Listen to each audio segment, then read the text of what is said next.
আসসালামু আলাইকুম, কেমন আছেন সবাই? আশা করি ভালো আছেন। আপনারা দেখেই বুঝতে পারছেন যে আপনাদের সাথে আজকে আমি কি শেয়ার করতে চলেছি। হ্যাঁ, আজকে আপনাদের সাথে আমি সরিষা ইলিশ রান্না শেয়ার করব। সরিষা ইলিশ রান্না করতে কম বেশি সবাই পারে, তারপরেও আমি কিভাবে রান্না করি সেটাই আপনাদের সাথে আজকে শেয়ার করব। এখানে আমি মাছ নিয়ে নিয়েছি 4 পিস। এটা মাছটা অনেকটা বড়ই ছিল, 1 কেজির একটু কম।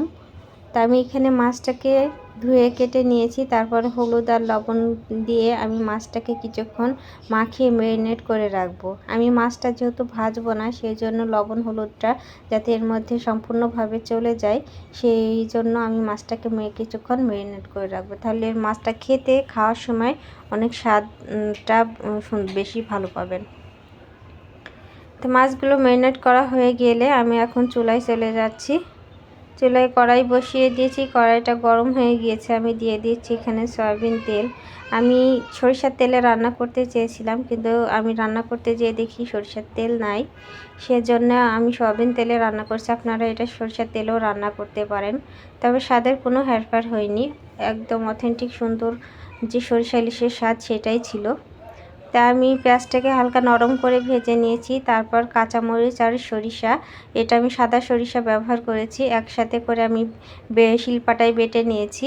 তারপর দিয়ে দিচ্ছি হলুদের গুঁড়া, ধনিয়ার গুঁড়া, স্বাদ মতো লবণ। আমি এইখানে শুকনো মরিচের গুঁড়াও ব্যবহার করব না, আর জিরা আর রসুন কোনোটাই ব্যবহার করব না। শুধু সরিষা, কাঁচামরিচ, হলুদ, লবণ দিয়ে আমি মাছটা সুন্দরভাবে রান্না করার চেষ্টা করেছি। এতে হয় কি, মাছের যে ইলিশ মাছের যে একটা ফ্লেভার, সেটা সুন্দরভাবে অটুট থাকে, নষ্ট হয় না। আর রসুন দিলে আমার মনে হয় ইলিশ মাছের রসুনটা যায় না, কারণ রসুন দিলে স্বাদটা নষ্ট হয়ে যায়, অনেকটা কমে যায়। তাই মাছটা আমি মশলার মধ্যে দিয়ে কিছুক্ষণ রান্না নিয়েছি। তারপর উল্টিয়ে দিচ্ছি, মানে একটু হালকা 2-3 মিনিট মতো রাখবেন। তারপরে আবার উল্টিয়ে আরেক পিঠ আবার 2 মিনিট মতো রেখে তারপর মশলাটার সাথে যখন মিশে যাবে মাছগুলো সুন্দরভাবে, তখন আমি এই মশলার মধ্যে আর মাছগুলোর মধ্যে পানি অ্যাড করে দিব। ইলিশ মাছ রাঁধতে যেহেতু বেশি সময় লাগে না, অনেক নরম একটি মাছ, সেই জন্য বেশি পানি ব্যবহার করার দরকার নেই, অল্প পরিমাণ পানি ব্যবহার করলেই হবে। আমি দেখুন কেমন পানিটা ব্যবহার করেছি। আর দিয়ে দিয়েছি 3টা কাঁচামরিচ। কাঁচামরিচগুলো দিলে ফ্লেভারটা বের হয়, কোনো ঝাল বের হবে না। তো মাছগুলো আমি সুন্দরভাবে এরকম তেল ছেড়ে আসা পর্যন্ত রান্না করে নিয়েছি। এখন আপনাদেরকে পরিবেশন করে দেখাচ্ছি। দেখুন আমার সরিষা ইলিশটা রান্না কেমন হয়েছে। তা আমার এই রেসিপিটি যদি ভালো লেগে থাকে, প্লিজ লাইক, কমেন্ট, শেয়ার ও সাবস্ক্রাইব করতে ভুলবেন না।